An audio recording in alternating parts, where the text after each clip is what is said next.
The Queen and Prince Philip have their seatbelt alarms disabled by Land Rover to make it easier to drive without one, it has been claimed. Philip, 97, was spotted driving without his belt fastened on Saturday, just 48 hours after his horror crash, and the Queen was pictured not wearing one today. A source told The Sun that Jaguar Land Rover was instructed to disable the alarms for the Queen and Prince Philip that indicate when you haven't put on your seatbelt. They said, "It's so that the driver doesn't have the continuous warning beeps if they don't wear a seatbelt." Prince Philip has been pictured today wearing a seatbelt in the passenger seat after being given an official police warning last week for not wearing one.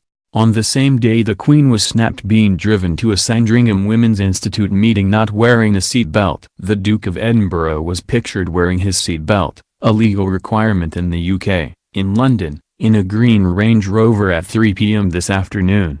The passenger prince was being driven by what is thought to be a security detail, with another member sitting in the back seat, as the car crawled along at a slow pace in heavy traffic on Park Lane. Joshua Harris, director at road safety charity Brake, said, "Not wearing a seatbelt flies in the face of decades of evidence and puts your life at risk." Seatbelt reminders are vital to get people to remember to buckle up and keep themselves safe and within the law. We would never recommend disabling these devices, unless related to a valid exemption. Simply put, seatbelts save lives, are required to be worn by law, and you can face a hefty fine if you're caught not wearing one. Prince Philip was seen breaking the law on Saturday while driving his new car along a country lane a mile from the scene of last Thursday's collision, which left him shell-shocked and bloodied.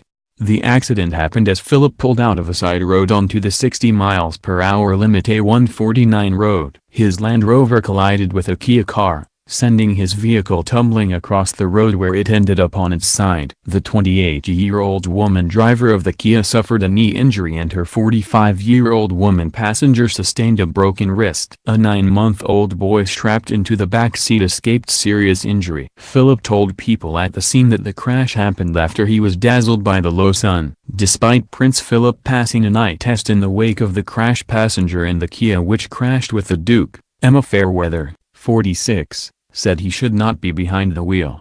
She told the Sunday Mirror, "I respect that he's entitled to his life, but he has other options to use other than driving. I very much hope he'll consider stopping. There's no reason why he ought to be driving at almost 100 years old. I understand why he would want to keep driving as long as he can, and the law allows that. It doesn't matter if we're talking about the Queen, Prince Philip, or my next-door neighbor." The Duke's cavalier approach to safety was branded reckless and crazy by Princess Diana's former royal protection officer, Ken Worth. Mr. Worth told the Mail on Sunday, "The senior officers in charge of his protection have serious questions to answer because someone needs to be able to stand up to him and put a stop to this now before there is another incident." It is still unclear whether police have interviewed the Duke over last Thursday's crash near the Queen's Sandringham estate, which left him trapped in his overturned Land Rover. Depending on the outcome of a police probe, the Duke could be forced to surrender his license.